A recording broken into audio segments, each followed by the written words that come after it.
पूर्ण जोड़ी में दे दूंगा तो उस भक्ति का समान नहीं हो पाएगा। कौन करेगा?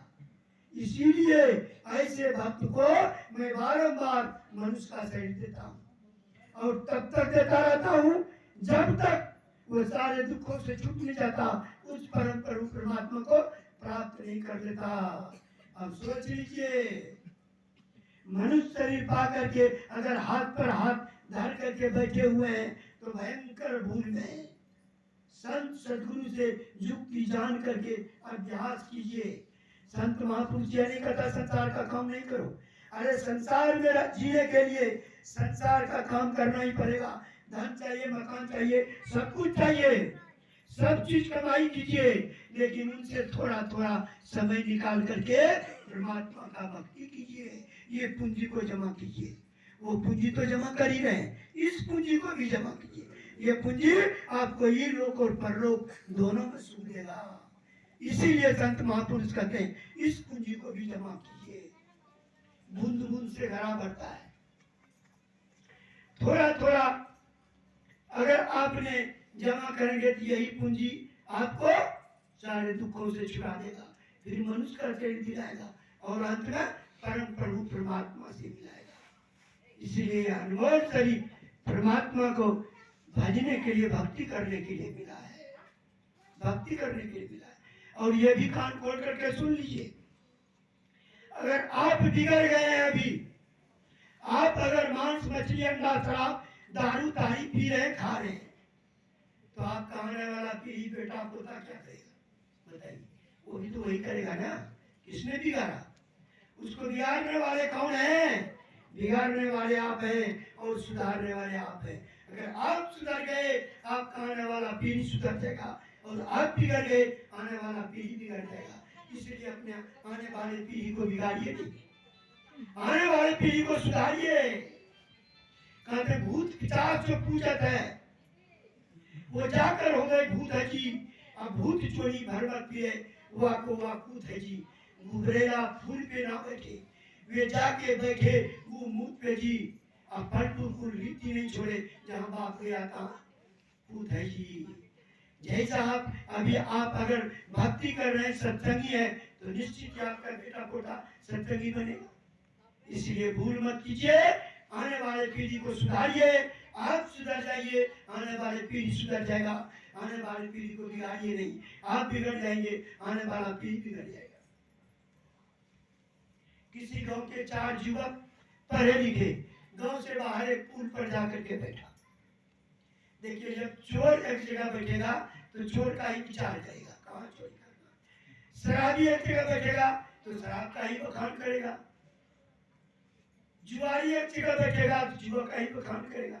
तो पढ़े लिखे युवक थे, बैठे, बात चल पड़ी, पढ़ लिख करके क्या करोगे? एक ने कहा पढ़ लिख करके मैं इंजीनियर बनूंगा, मेरे पिताजी इंजीनियर है। दूसरे ने कहा नहीं मैं डॉक्टर बनूंगा, मेरे पिताजी डॉक्टर है।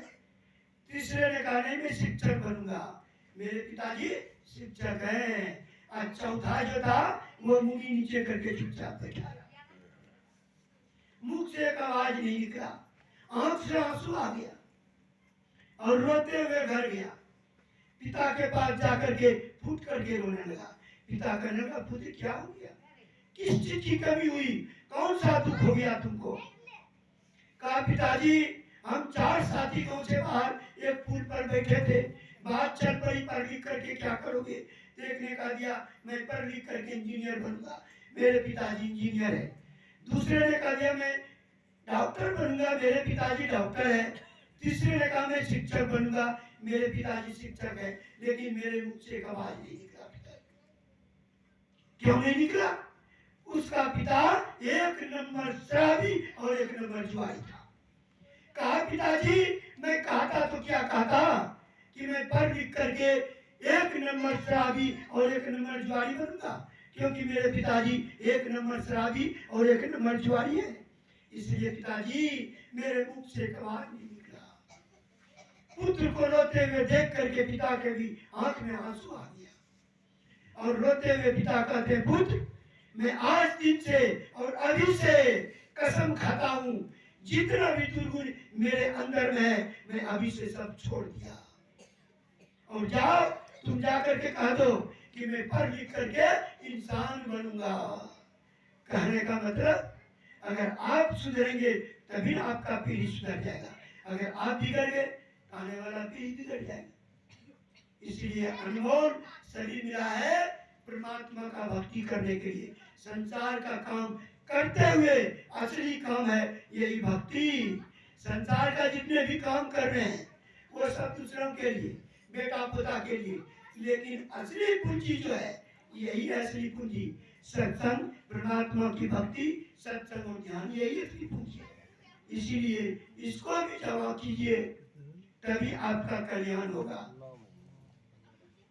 अब देखिए भक्ति करेंगे कैसे करेंगे, इसके पहले हमारे परमाराज सदगुरु महाराज बताते हैं परहेज, पथ परहेज। जैसे डॉक्टर के पास जाते हैं वैद्य के पास, तो दवाई देने के पहले पथ परहेज बताता है कि यह खाना या नहीं खाना, ये पीना या नहीं पीना। तो उसी तरह गुरु महाराज बताते हैं क्या, खान पान को प्रथम समारो, तब रस रस तब अवगुण मारो। जैसे तैसे खा करके भक्ति में एक डेग भी नहीं बढ़ सकते।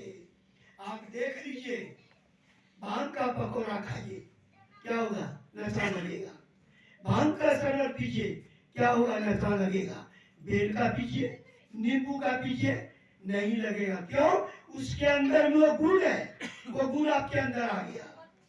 तो जो आप अभक्त भोजन करते हैं, मांस मछली अंडा शराब ये सब जो खाते पीते हैं, क्या उसका गुण आपके अंदर नहीं आएगा? और आपके अंदर वो गुण आया आपको क्या करेगा, तमोगुणी बनाएगा कि नहीं, राक्षसी वृत्ति बनाएगा कि नहीं। रावण इतना बड़े पढ़े लिखे विद्वान ब्राह्मण कुल में थे लेकिन राक्षस कहलाए, क्यों? इसी चलते कहते मांस खाए मदरा पूरी पिए, सब पी खा करके अनर्थ गलत काम करने लगा, नतीजा हुआ राक्षस कहलाए। इसीलिए कहते खान पान को प्रथम संभालो, तब रस रस सब अवगुण आपका मारो। कहते मांस मछलियां खाते हैं, सुना पान से हेत और स्वर्ण जग से जाएंगे जो मूली का खेत। जैसे खेत से मूली को काटते हैं कुछ बचता है, कहते उसी तरह मांस मछली अंडा शराब खाने पीने वाले लोग धर्म के क्षेत्र से मूली के तरह उखड़ जाते हैं। अब देखिए परमात्मा ने 84 लाख जोड़ी बनाया, उसको 2 भाग में बांट दिया, एक शाकाहारी एक मांसाहारी।